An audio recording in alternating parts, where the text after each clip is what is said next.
ಸ್ನೇಹಿತರೆ, ಗರ್ಭಕೋಶ ತೆಗೆದ್ಬಿಟ್ಟು within 3 months ಅಲ್ಲಿ ಸಿವಿಯರ್ ಆಗಿ ಮಂಡಿ ನೋವು ಮತ್ತೆ ಸೊಂಟ ನೋವು ಮತ್ತೆ ಹಿಪ್ ಹತ್ರ ಪೇನ್ ಅಲ್ವಾ?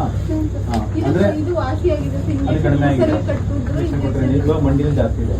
ಆಮೇಲೆ ಇವ್ರು ಯಾಕೆ ಹೇಳ್ತಾ ಇದಾರೆ ಅಂದ್ರೆ, ಇವ್ರಿಗೆ ಮುಖ್ಯವಾಗಿ ಮೇಲ್ಗಡೆಯಿಂದ ನೋಡಕ್ಕೆಲ್ಲ ಚೆನ್ನಾಗಿದ್ದಾರೆ, ಎಕ್ಸ್ರೇ ಚೆನ್ನಾಗಿದೆ, MRI ಚೆನ್ನಾಗಿದೆ, ಬಟ್ ನೋವು ಮಾತ್ರ ಇರುತ್ತೆ.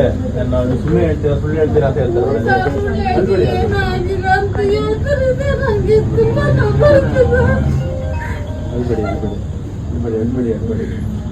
ಸೊ ಅದು ಮೇನ್ ಮುಖ್ಯವಾಗಿ. ಬಟ್ ಗರ್ಭಕೋಶ ತೆಗೆದ ತಕ್ಷಣ ಮೂಳೆಗಳು ಟೊಳ್ಳಾಗ್ತವೆ. ಅದು ಯೂಶಲಿ ಎಕ್ಸ್ರೇ MRI ನಲ್ಲಿ ಅಷ್ಟೊಂದು ಸಿಗ್ನಿಫಿಕೆಂಟ್ ಆಗಿ ಗೊತ್ತಾಗಲ್ಲ, ಯಾಕಂದ್ರೆ ಜಸ್ಟ್ ಒಂದು ವರ್ಷದೊಳಗಡೆ ತೆಗ್ಸಿರೋದು. ತೆಗ್ಸಿ 3 months ಅಲ್ಲಿ ಪೈನ್ ಬಂದಿದೆ. ಸೊ ಇವಾಗ ಗರ್ಭಕೋಶ ತೆಗೆಸಿದ ಮೇಲೆ ಏನು ಮೂಳೆ ಟೊಳ್ಳಾಗುತ್ತಲ್ವಾ, ಮೂಳೆ ಟೊಳ್ಳಾಗಿರೋದನ್ನ ಗಟ್ಟಿ ಮಾಡೋದಕ್ಕಂತ ಇಂಜೆಕ್ಷನ್ ಕೊಡ್ತೀನಿ, ಗ್ಲೂಕೋಸಲ್ಲಿ ಇಂಜೆಕ್ಷನ್ ಕೊಡ್ತೀನಿ. ಧೈರ್ಯವಾಗಿರಿ, ಅದು ಮನಸ್ಸಿಗೆ ಏನು ಬೇಜಾರು ಮಾಡ್ಕೋಬೇಡಿ. ಯಾಕೆ ಅಂತಂದ್ರೆ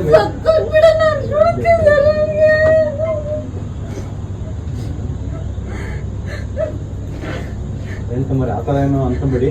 ನೋಡಿ, ಅದು ಮೂಳೆ ಗಟ್ಟಿ ಹಾಕಿ ನಾನು ಇವತ್ತು ಇಂಜೆಕ್ಷನ್ ಕೊಡ್ತೀನಿ, ಓಕೆನಾ? ಅದನ್ನ ವಾರಕ್ಕೆ ಒಂದ್ಸರಿ 2 ಸರಿ ಬಂದ್ಬಿಟ್ಟು ಹಾಕ್ಕೊಂಡು ಹೋಗಿ ಒಂದು 8-10 ಮುಗಿಯೋಷ್ಟೊತ್ತಿಗೆ ಆಲ್ಮೋಸ್ಟ್ ಚೆನ್ನಾಗುತ್ತೆ. ಬರೀ ಮಾಡ್ಬೋದು.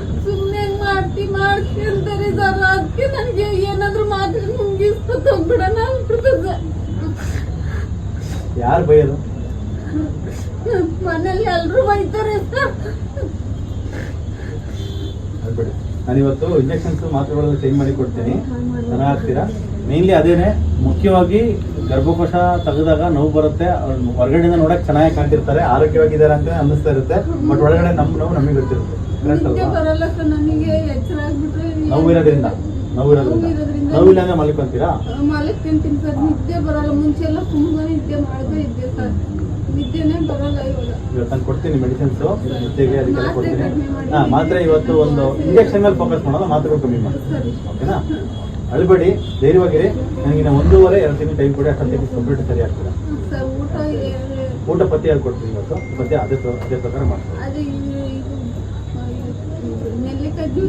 ಬೇಡ ನೆಲ್ಲಿಕಾಯಿ, ಇಲ್ಲ ನೆಲ್ಲಿಕಾಯಿ ಜ್ಯೂಸ್ ಬೇಡ ನಿಮಗೆ. ನೆಲ್ಲಿಕಾಯಿ ಕೆಲವರಿಗೆ 30% ಸೆಟ್ ಆಗಲ್ಲ.